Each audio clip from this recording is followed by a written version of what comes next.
Greetings again. I thank you again for joining me for these short times of just reflecting on events that occurred in Jesus' life leading up to the crucifixion and resurrection. I call these 8 days that changed the world. And we've already looked at on Palm Sunday was a day we said of celebration. Monday was a day of confrontation. Tuesday was a day of controversy. Wednesday was a day of conspiracy.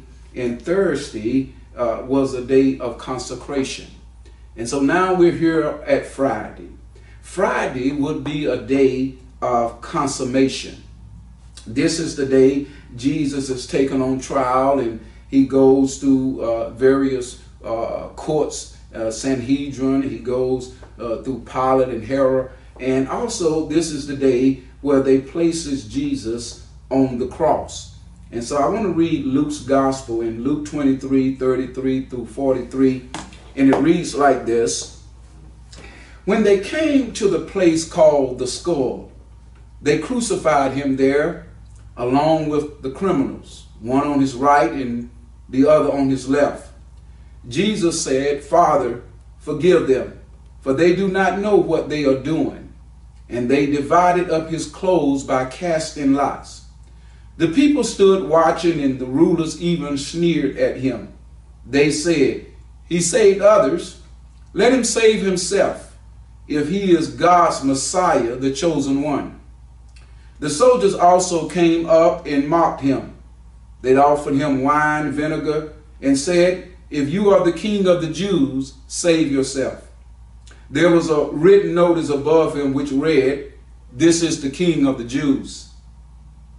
One of the criminals who hung there hurled insults at him. "Aren't you the Messiah? Save yourself and us." But the other criminal rebuked him. "Don't you fear God?"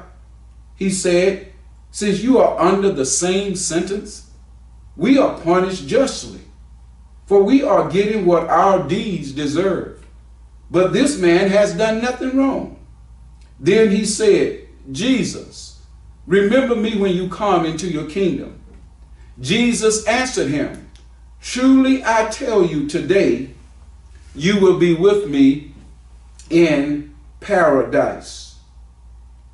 The day of consummation, when things come to completion, when things come to an end. It reminds us that God has a point on our earthly journey when things come to completion. And I like the way Jesus at this time, there are two things that stood out. And one of them is the importance of considering the condition of people when they do certain things. The Bible said that Jesus asked for forgiveness. "Father, forgive them. They know not what they do." They did not realize exactly the depth of what they were doing. But what is good is to see is that Jesus extends forgiveness for them.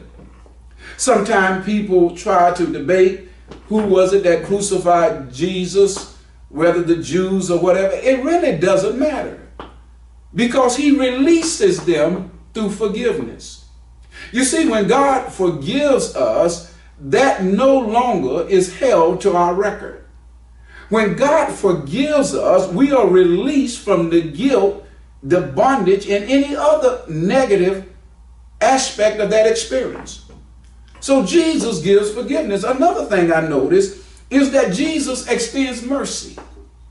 This criminal, one of them began to hurl insults. The other one rebukes him, and he asks for a simple prayer. "Lord, make sure I enter your kingdom. Remember me when you get there."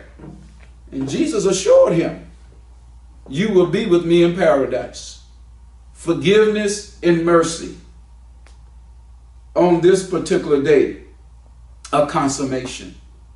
Maybe perhaps there are some people you and I need to consider and check ourselves. Do I need to extend forgiveness? Do I need to extend mercy? We know we do. The Bible instructs us to do it. And it's easy to do. Pray, forgive, release. When God give you opportunity to be merciful, be merciful. Sow good seeds of mercy. I think the Bible teaches us that the merciful will show mercy. And God showed mercy to this young man. Join us on Saturday as we look at the day right before the resurrection on tomorrow.